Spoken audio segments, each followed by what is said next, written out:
दोस्तों, शादी विवाह में अक्सर लोग अपने दोस्तों को बुला लेते हैं। तो ऐसे ही एक लड़की जो थी, दिल्ली से चलकर बिहार आती है अपनी एक सहेली की शादी में शामिल होने के लिए। और आते ही वो उस गांव में छा जाती है, क्योंकि एक तो वो सुंदर थी और दूसरी शहर की रहने वाली थी। तो जितने भी रिश्तेदार थे, गांव के लड़के थे, रिश्तेदार के लड़के थे, हर किसी की नज़र उसी पर टिकी रहती थी। अब उसे इम्प्रेस करने के लिए, उसे लुभाने के लिए तरह तरह के लोग उपाय अपनाते हैं। कोई अंग्रेजी बोलता है, कोई गाना सुनता है, कोई स्टाइल मारता है।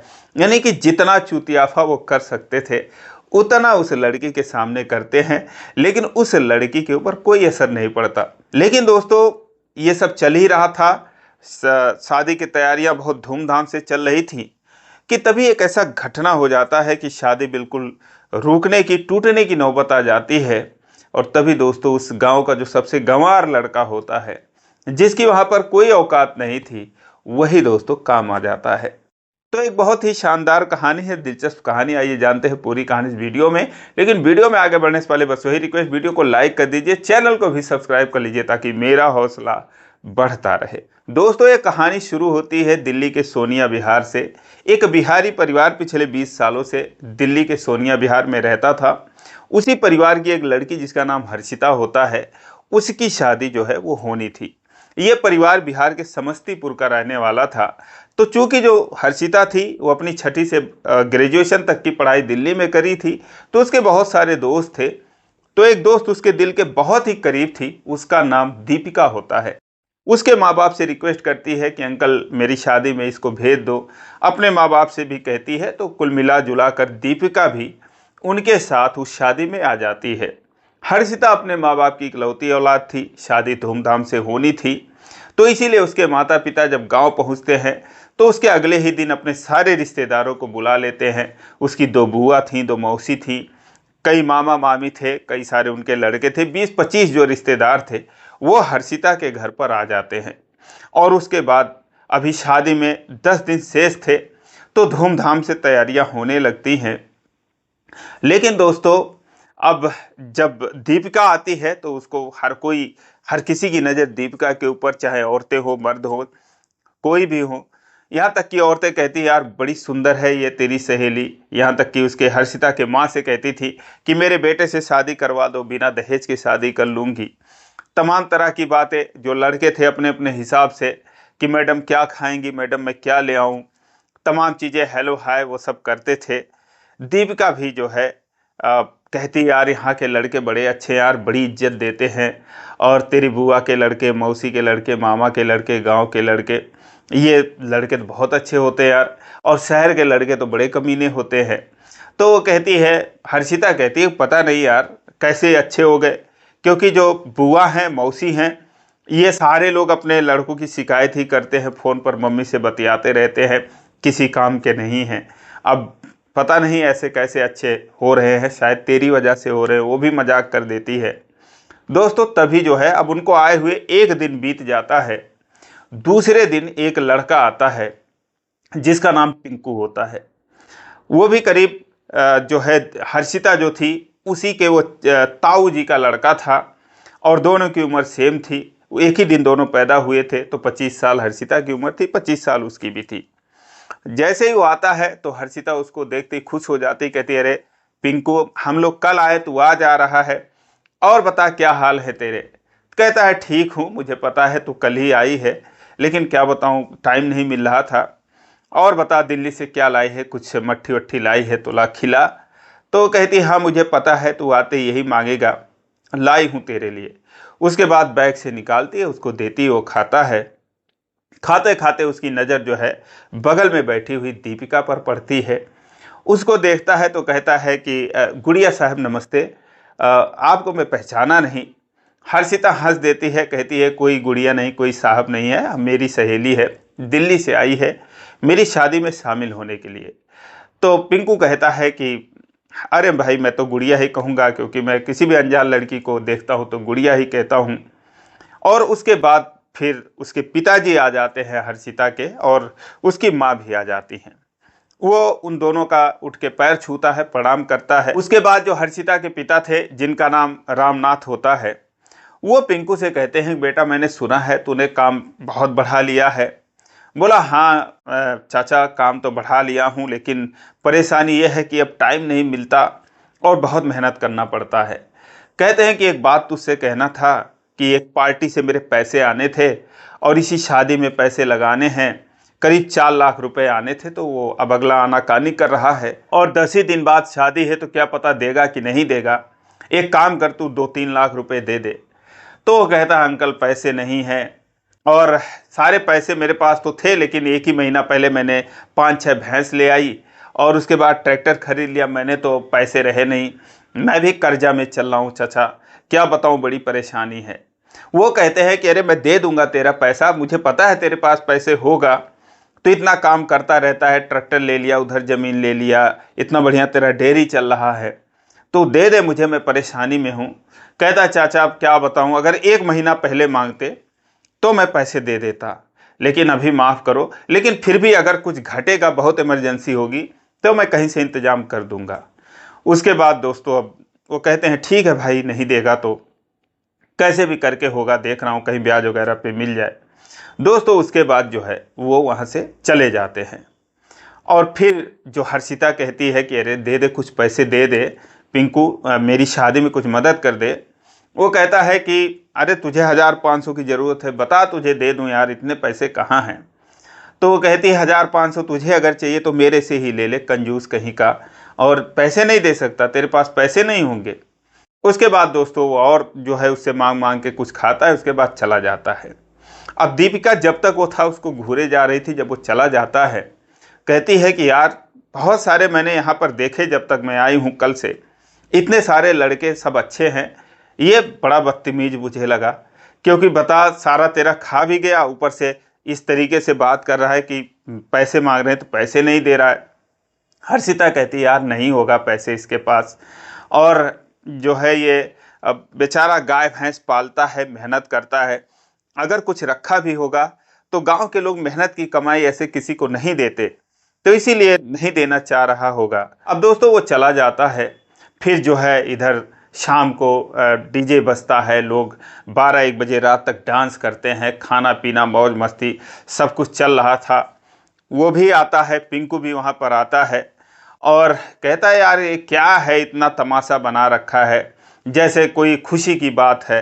अब दीपिका और हर्षिता दोनों बैठी थी। दीपिका कहती है, उससे चिड़ी हुई थी, कहती क्यों नहीं खुशी की बात है, तुम्हारे लिए मातम है क्या। कहता है कि क्यों नहीं, अब ये चली जाएगी अपने घर तो चाचा चाची अकेले हो जाएंगे, तो दुख की बात तो है ही है।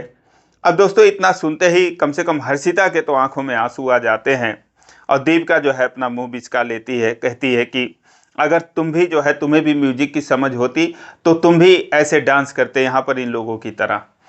अब वो कहता है कि भाई अब मुझे क्या पता, वहाँ से फिर वो चला जाता है। अब दोस्तों अगले दिन सुबह फिर आ जाता है पिंकू। जून का महीना था, 2023 की ये बात है।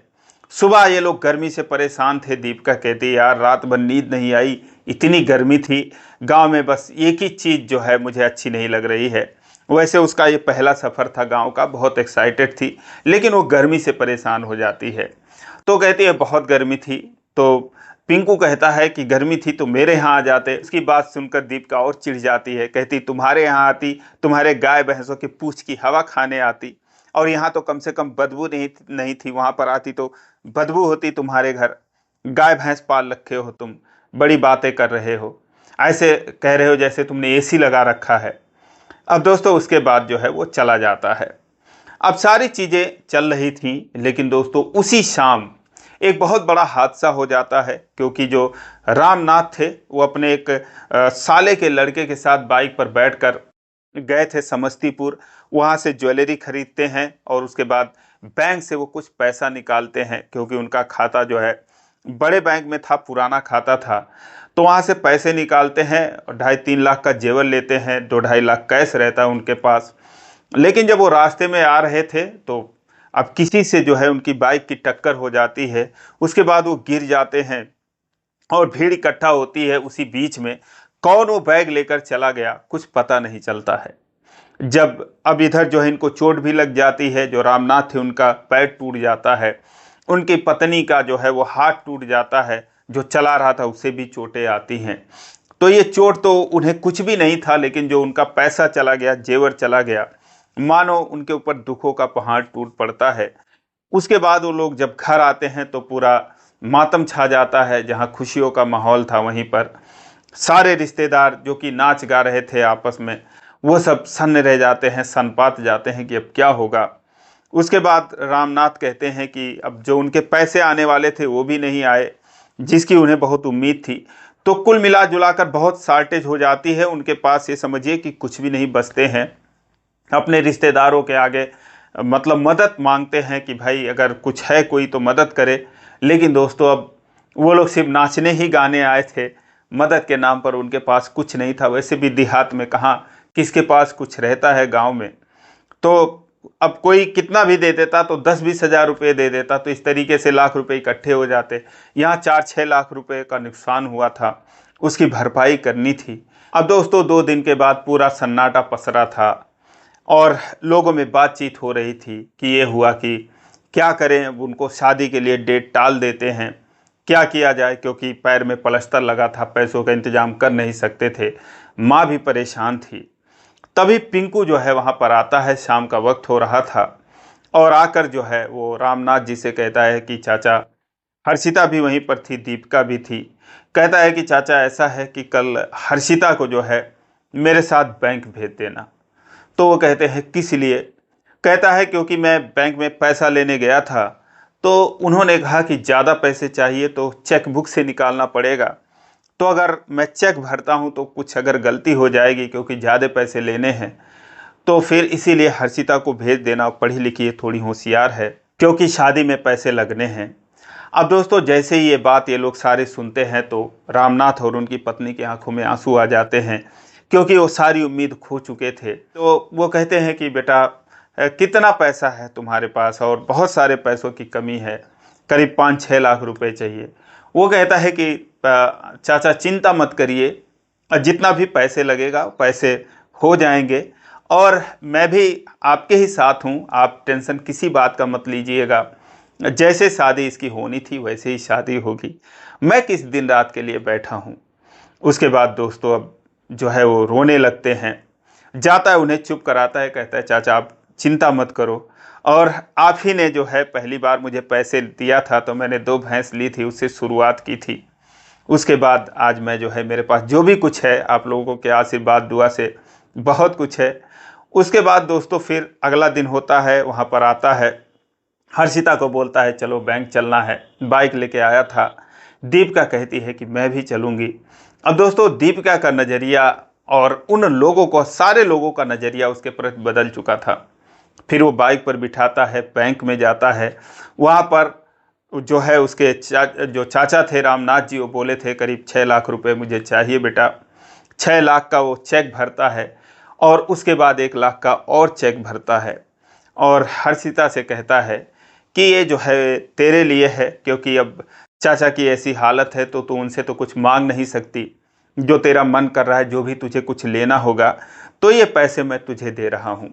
ये समझ ले कि चाचा के खाते में नहीं है, ये मैं तुझे अलग दे रहा हूँ।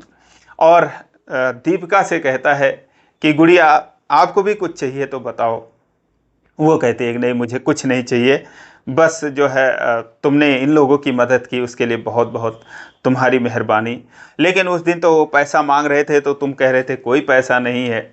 वो कहता है कि वो तो मैं ऐसे ही कह रहा था कि क्योंकि चाचा इतना खर्चा कर रहे थे, इतने सारे रिश्तेदारों को बुला लिए, गाजा बाजा जो है रोज़ सारे लोग बजाते रहते थे, तो मुझे लगा कि जो है फालतू खर्चा कर रहे हैं। और वैसे मैं इनके लिए इमरजेंसी के लिए हमेशा खड़ा रहता, ऐसी बात नहीं थी, लेकिन उस दिन मैंने मना कर दिया था, तो इसके लिए मुझे माफ़ करना। लेकिन अब ऐसी कोई बात नहीं है। तब उन लोगों को एहसास हुआ कि जिसे हम गंवार समझ रहे थे, किसी काम का नहीं समझ रहे थे, और सारे लड़कों के सामने इसे एकदम बुद्धू समझ रहे थे, वाकई में बुद्धू नहीं है, ये बहुत ही काम का आदमी है, बहुत जिम्मेदार लड़का है। उसके बाद दोस्तों अब वो पैसा लेके घर आता है और फिर कहता है कि ठीक है चाचा। जैसे ही उनके हाथ में वो पैसा रखता है वो फिर रोने लगते हैं, भावुक हो जाते हैं। कहता है चाचा आप ऐसे रोओगे तो फिर यार बात नहीं बन पाएगी, आप आराम से, मैं कह रहा हूँ मैं हूँ, तो इसीलिए आप जो काम करना है उसके बारे में सोचो। और मेरे जो आदमी हैं, एक आदमी छुट्टी पर गया था, आज वो भी आ जाएगा, तो मेरे दोनों आदमी जब आ जाते हैं तो मुझे फुर्सत मिल जाती है, जो भी मार्केटिंग वगैरह करना है मैं कर दूंगा, ऐसी कोई बात नहीं है। अब दोस्तों उसके बाद जब वहाँ से जाने लगा तो हर्षिता कहती है कि एक बात और तुझसे कहनी है। पिंकू कहता है बता क्या बोलना है। कहती है कि वो जो दीपिका है बेचारी बड़ा अफसोस कर रही है, वो कह रही है कि उसे तू माफ़ कर दे। वो कहता है किस लिए? तो कहती है कि तुझे वो गंवार समझ रही थी और वो कह रही है कि यार मैं गलत समझ रही थी पिंकू को। तो कहता है कि नहीं, वो जो समझ रही थी वो सही समझ रही थी और मैं वाकई में गंवार हूँ यार, और लोगों के सामने आज के ज़माने के हिसाब से तो मैं गंवार ही हूँ यार। उसके बाद वो कहती है ठीक है, वो तेरा वो घर देखने के लिए कह रही, तेरा जो डेयरी है जहाँ तूने जानवर वगैरह रख रखा है वो देखने के लिए कह रही है। कहता है ठीक है चल दिखा देता हूँ। उसके बाद फिर उसी बाइक पर उन दोनों को बिठाता है, अपने डेयरी पर लेकर जाता है दोस्तों, जहाँ पर जिसको देखते ही ये दोनों एकदम उछल पड़ती हैं, क्योंकि बहुत ही शानदार तरीके से बना रखा था। करीब 40 जानवर थे, गाय के बछड़े, भैंस के जो बच्चे होते हैं, बकरियां भी पाल रखी थी, 2-4 मुर्गियां भी थीं, उनके बच्चों के साथ ये खेलने लगते हैं। इसके अलावा पोखरा भी उसने खुदवा रखा था भैंसों के लिए, सोलर पैनल से पानी उसमें चल रहा था। तो बहुत ही फूल पत्तियां लगा रखा था, बहुत ही शानदार वहाँ पर जो था नज़ारा था। उसके जानवर साफ सुथरे थे, कहीं बदबू नाम की कोई चीज़ नहीं थी। दीपिका कहती है यार मैं तो गलत समझ रही थी, मैं सोच रही थी कि जैसे मैंने कहीं कहीं देखा है कि कचरे में ऐसे लौटती रहती हैं भैंसें, तो मैं सोच रही थी ऐसा ही कुछ ये करता है। तो हर्षिता कहती है कि हाँ यार मैं भी ऐसा सोच रही थी, क्योंकि मैं कई बार गांव आई हूँ लेकिन इतना मैंने करीब से नहीं देखा था इसका, और अभी तो इसने बढ़ा लिया है। तो इस तरीके से दोस्तों उनको बहुत पसंद आता है। उसके बाद फिर वो कहती हैं चल तेरे घर चलते हैं। दोस्तों उसके बाद जब घर आते हैं तो और हैरान हो जाते हैं, क्योंकि एक उसका घर ऐसा था, उस घर में ऐसा एक कमरा था कि जिसमें सारी लग्जरी सुविधाएं उसने कर रखी थी। एक महाराजा साइज का बेड था, सोफे थे, अलमारी थी, एसी भी लगा रखा था, बहुत बड़ा उसमें टीवी लगा रखा था, एक शो केस था जिसमें उसने अपने डेयरी से जो उसे इनाम मिलता था, अवार्ड मिलता था डिस्ट्रिक्ट लेवल पर, वो सारा कुछ सजा रखा था। सारी लग्जरी सुविधाएं उसके उस कमरे में थी। अब जब हर्षिता उसमें घुसती है तो हैरान हो जाती, कहती है ये कब तुमने बनाया, तुम्हारा ही है? तो कहता है और क्या, किराए का थोड़ी है, मेरा ही है। अब दोस्तों उसके बाद वो एसी चालू करता है, ठंडा हवा पा के वो लोग सोफे पर धड़ाम से एकदम गिरती हैं, क्योंकि थकी हुई थी, बैंक से आई थी, उसके बाद डेयरी घूम के फिर इधर आई थी। उसके बाद फिर उसकी जो माँ थी पिंकू की, वो आ जाती हैं और उसके बाद वो उसके माता पिता का हाल पूछती हैं। हालांकि सुबह वो भी वहाँ से होके आई थी, रोज़ सुबह शाम जाती थी। इधर जो पिंकू था वो कहता है कि अच्छा मैं इन लोगों के लिए कुछ लेके आता हूँ, तू बातें कर। अब दोस्तों जब उसकी माँ जो है इन लोगों से जो बातें करती है, उसे सुनकर ये लोग हैरान हो जाते हैं। हर्षिता कहती है कि ताई ये कमरा कब बना और इतना शानदार कमरे में तुम लोग रहते हो और कभी बताया भी नहीं। तो वो कहने लगी कि ये कमरा बनाया था, लेकिन दरअसल इसकी एक लड़की से शादी तय हुई थी। लड़की ज़्यादा पढ़ी लिखी थी, ये 10वीं तक पढ़ा है, वो भी फेल हो चुका है, लेकिन जो लड़की थी वो बीए कर रखी थी। तो इसने सोचा उसे कोई असुविधा ना हो और उसे हर एक सुख सुविधाएं मिलती रहें, तो इसीलिए उसके लिए इसने बहुत पैसा खर्चा किया, ये कमरा बनवाया, एक बेहतरीन किचन बनवाया, बाथरूम वगैरह एकदम बढ़िया से बनवा दिया। कार भी लेने ही वाला था कि तभी उस लड़की ने जो है वो शादी के लिए मना कर दिया। उसने बोला कि गाय भैंस पालता है और जानवर का काम करता है, तो मैं उससे शादी नहीं करूँगी, कम से कम यहाँ पर आकर देखती। अरे उसे क्या करना था, बहुत करती, एक टाइम का खाना बना देती, अगर नहीं बनाती तो मैं अभी तक हूँ ही, जब तक जिंदा हूँ मैं ही बनाती।